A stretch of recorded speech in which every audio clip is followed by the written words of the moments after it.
You have a son, right? I have a son. Okay. And technically वो half Punjabi है और Maharashtrian. half Maharashtrian. हाँ. उनका palette कैसा है? वो एक्चुअली पैलेट उसका 3 fold डिवाइडेड है. He studies in a Gujarati school. So वो उसके पैलेट में आधा महाराष्ट्र है, आधा नहीं 30% महाराष्ट्र है, 40% गुजरात है और 30% पंजाब है. So which is like I said, which is the beauty of the country we live in. जब मैं जाऊँगा तो वो वाली खिचड़ी जिसमें किसी रीजन की मिर्ची होगी, किसी रीजन का चावल होगा, वही खूबसूरती है हमारी. मेरे पापा पंजाबी है, मेरी mummy half Maharashtrian half Gujarati है. Oh nice. So you're there, you're there. Should have a conversation with your son. Ishan, yeah. I'm the other Ranveer. Yeah, good one. But okay. Wife से आपने महाराष्ट्रियन कुजीन के बारे में सीखा है? बहुत कुछ. I think Where is she from in Maharashtra? सो सतारा से हैं वो. Okay. सतारा से हैं. सो वो उधर का खाना जो है वो, मैं उस चक्कर में सतारा, सांगली उस एरिया में गया, मैंने डिस्कवर करी बहुत सारी चीज़ें. वो the urge to explore that side happened because when she spoke about Satara or when she spoke about a family moving. वो जो है वो कोंकणी खाना बहुत अच्छा बनाती हैं. तो वो that again for me she opened that window of exploring those regions, you know. सतारा के आगे एक जगह है Narsoba Chiwadi. and if you go there you will discover वहाँ का एक बैंगन होता है. सो वो बैंगन GI टैग्ड है. सो वो बैंगन सिर्फ वो कृष्णा काटची वांगी बोलते हैं उसको, कृष्णा के तट पे उगी हुई वांगी. सो कृष्णा जो नदी है उसके इस तरफ जो नदी के फ्लडिंग होती है उस ज़मीन पे जब फ्लडिंग रिसीड हो जाती है तो जो उगाया जाता है बैंगन वो कृष्णा काटची वांगी है. One of the most amazing baingan you can ever have, right. It is मतलब the meatiest baingan that I ever had. आपको जो भरेली वांगी जो बनती है वो उसी से बनती है क्लासिकली. तो one of the most meatiest eggplants, and जो उसका इंटरेक्शन है सिसमी के साथ, चिली के साथ, आउटस्टैंडिंग.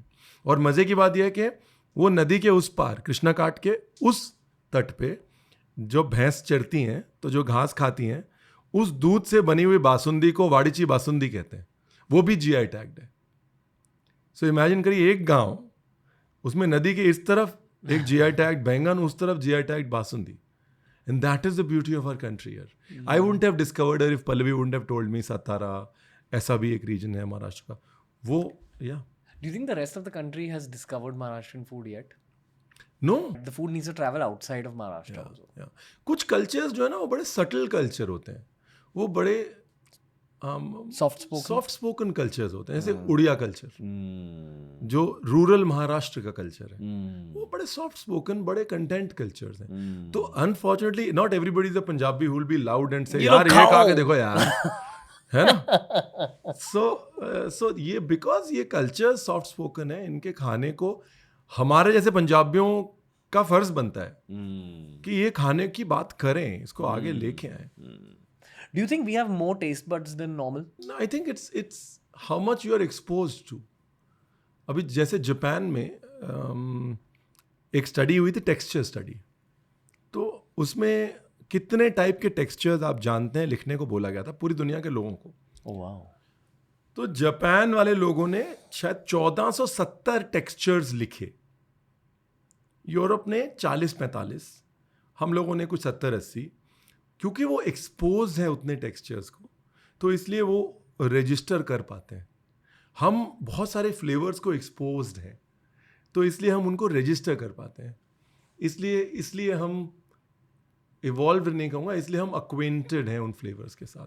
तो जिसके पास जो है वो उसी में मास्टरी करेगा. हमारे पास फ्लेवर्स हैं, जापान के पास टेक्सचर्स हैं, स्लाइमी, गूवी, 50 तरह के टेक्सचर्स हैं जो हमारे खाने में स्नैपी है, जूसी है. हमारे खाने में प्राइमरीली वो टेक्निक, क्योंकि हमारा खाना फ्लेवर फॉरवर्ड है, टेक्सचर फॉरवर्ड नहीं है. तो क्योंकि हम फ्लेवर फॉरवर्ड खाने से ब्लेस्ड हैं, इसलिए हमारी understanding of flavour probably better. Do you think कि जैसे जैसे आपकी फ्लेवर अंडरस्टैंडिंग बढ़ती है, आपकी पैलेट एक्सपैंड होते जाती है, आपका दिमाग भी एक्सपैंड होता है? No, absolutely. Right? Same thing, like you said, coffee tasting, wine tasting. मैं ना कुछ सालों पहले एक बहुत जजमेंटल चीज़ कहता था, स्पेशली यंगर लोगों को.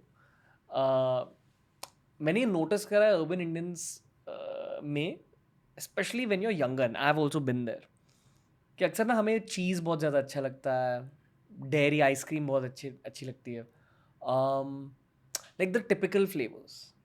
बट जब आप किसी को ब्लैक कॉफ़ी से इंट्रोड्यूस करते हो, या I'd even say, introducing someone to wine for the first time, लोग आसानी से एक्सेप्ट नहीं करते. And I think a younger version of me used to जज दिस अ लॉट, कि यार आपका पैलेट ना पैलेट ऑफ अ चाइल्ड है. Now with age I've just learned that everyone has their own food journey and all that, but I still nudge people to really try what I call offensive flavors. Like black coffee, actually जब पहली बार try करो, even if it's the best black coffee in the world, you may not like it. You develop a taste. और ये developer taste जो phrase होती है, I feel a lot of mind expansion happens during developing taste. I'm sure you've lived through some very, very harsh phases of your own life. So have I this year. And the one source of joy was a developed palate. कि ठीक है, life बर्बाद हो चुकी है, मेरा खाना बहुत अच्छा है, पर and I can feel how nice the food is. Grounds me, brings me back to the present, gives me happiness. ये होती है डेवलपिंग पैलेट की देन. Agree, disagree? यार मुझे ये लगता है कि कुछ चीज़ें जो है ना वो आपसे कोई नहीं छीन सकता. जो ब्रॉड इमोशन वो ये है कि मुझे लगता है यार मेरा संगीत मुझसे कोई नहीं छीन सकता. मेरे ये वाइनल्स हैं, ये मैं हूँ, ये मोमेंट मुझसे कोई नहीं छीन सकता. कुछ भी नहीं हो ये तो होगा ना. ये खाना है, ये जो जॉय मैं अचीव कर रहा हूँ, ये मुझसे कोई नहीं छीन सकता. जो मेरा टफ टाइम था मुझे हमेशा लगता था यार रॉक बॉटम पे भी तुम ये मुझसे नहीं छीन सकता कोई. है ना. सो आई थिंक वो जो what you felt was that joy, that food and that understanding and the like you can take this from me, nobody can take this away from me. That I think is the most powerful feeling to have. If I'm going through the worst phase of life, what really gets me out is what I call discomfort food. यानी कि मेरा खाना जितना मैं ज़्यादा dry बना देता हूँ, उतना ही ज़्यादा मेरा फिटनेस बढ़ता है. That's what I've always noticed. And my way of coping with bad phases is increasing my physical fitness. So I seek out very dry, grilled stuff, raw vegetables. The more boring I go with food, the better. But that's just my system. But वो कोई है ना, शरीर आपका कोई नहीं छीन सकता आपसे. मैं 9 साल से कल रिपीट कर रहा हूँ. सो हर साल मैं ऑरोविल जाता हूँ, अपना रिफ्रेशर कोर्स करता हूँ, वहाँ गुरुकुल है, और बाकी टाइम प्रैक्टिस करता हूँ. अभी मैंने कलरी पाइट इसलिए चूज़ किया बिकॉज मेरे को कुछ नहीं चाहिए. डंबल्स नहीं चाहिए मेरे को, बारबल नहीं चाहिए मेरे को, जिम नहीं चाहिए. मुझसे कोई नहीं छीन सकता हो. फर्स्ट तो कोई नहीं छीन सकता. है ना. सो आई थिंक वो एक मेरी जो एक self assurance from my bad times was के यार शरीर कोई नहीं छीन सकता. है ना. तो वो तो मैं तब that's why I picked up calorie pad. मैंने कहा मेरे को ये वेस्टर्न सिस्टम नहीं सीखना बिकॉज कहीं जिम है, मेंबरशिप है नहीं है. फर्स्ट तो कोई नहीं छीन सकता ना.